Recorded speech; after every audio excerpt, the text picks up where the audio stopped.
First இந்த recipe பண்ணுறதுக்கு ஒரு மிக்சிங் பவுல் எடுத்துக்கோங்க. மிக்சிங் பவுலில் 1 கப் அளவுக்கு பச்சரிசி மாவு சேர்த்துக்கோங்க.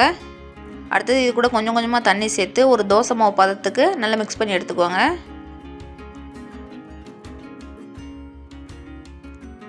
மாவோட கன்சிஸ்டன்சி பார்த்திங்கன்னா இந்த அளவுக்கு இருக்கணும். அடுத்தது வீட்டில் இருக்கக்கூடிய ஏதாவது ஒரு பிளேட் எடுத்துக்கோங்க. பிளேட்டில் எண்ணெய் இல்லைன்னா நெய் வந்து அப்ளை பண்ணி நல்லா ஃபுல்லாக தடவிக்கோங்க.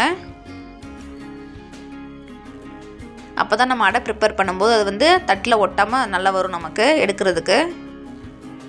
இப்போ மாவு எடுத்து இதில் சேர்த்துக்கோங்க. நான் வந்து 2 கரண்டி மாவு சேர்த்துக்கிறேன். எனக்கு வந்து இந்த அடை வந்து கொஞ்சம் தடிமனாக இருக்கணும் அப்படிங்கிறதுக்காக நான் 2 கரண்டி சேர்த்துருக்கேன். உங்களுக்கு வந்து கொஞ்சம் மெல்லிசாக இருக்கணும் அப்படின்னு நீங்கள் நினச்சிங்கன்னா 1 கரண்டி இல்லைனா 1.5 கரண்டி மாவு மட்டும் சேர்த்துக்கோங்க. அடுத்தது அடுப்பில் கடாயில் கொஞ்சமாக தண்ணி சூடு பண்ணிவிட்டு அதில் வந்து இந்த மாதிரி ஒரு ஸ்டாண்ட் இருந்துச்சுன்னா வச்சுட்டு அதை தட்டெடுத்து உள்ளே வச்சுருங்க. இப்போ மீடியம் ஃப்ளேமில் வச்சுட்டு இது ஒரு 10 நிமிஷத்துக்கு அப்படியே வேக விட்டுருங்க. 10 நிமிஷத்துக்கு அப்புறம் பார்க்கலாம். இப்போ பாருங்கள் 10 நிமிஷம் ஆயிருக்கு. அடை வந்து நல்லா வெந்து வந்திருக்கு நமக்கு.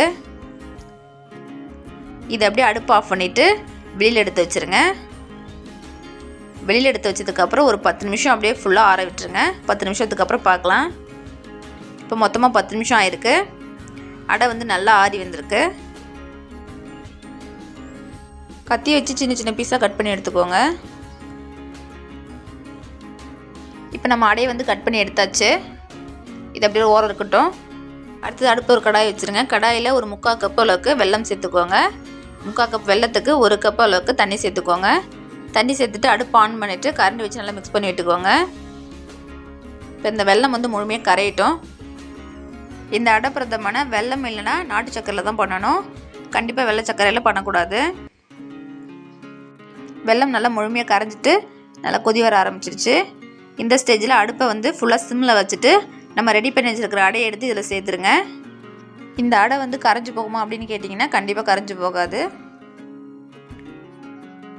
சேர்த்ததுக்கப்புறம் ஒரு 2 நிமிஷத்துக்கு கரண்டி வச்சு நல்லா மிக்ஸ் பண்ணி விட்டுக்கோங்க.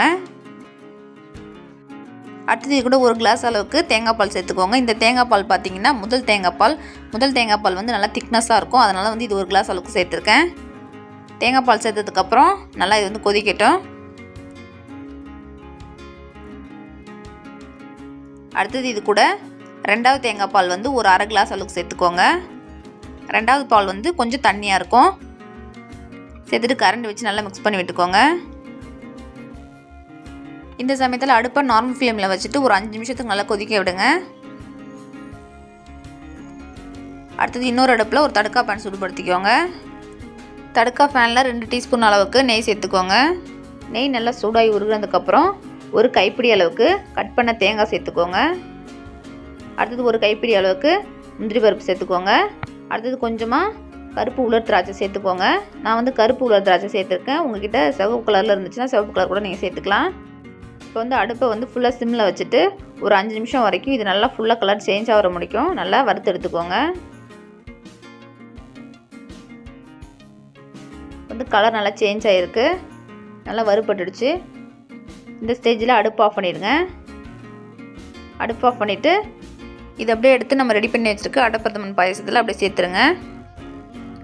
சேர்த்ததுக்கப்புறம் ஒரு 2 நிமிஷம் வரைக்கும் அப்படியே கரண்டி வச்சு மிக்ஸ் பண்ணி விட்டுட்டே இருங்க.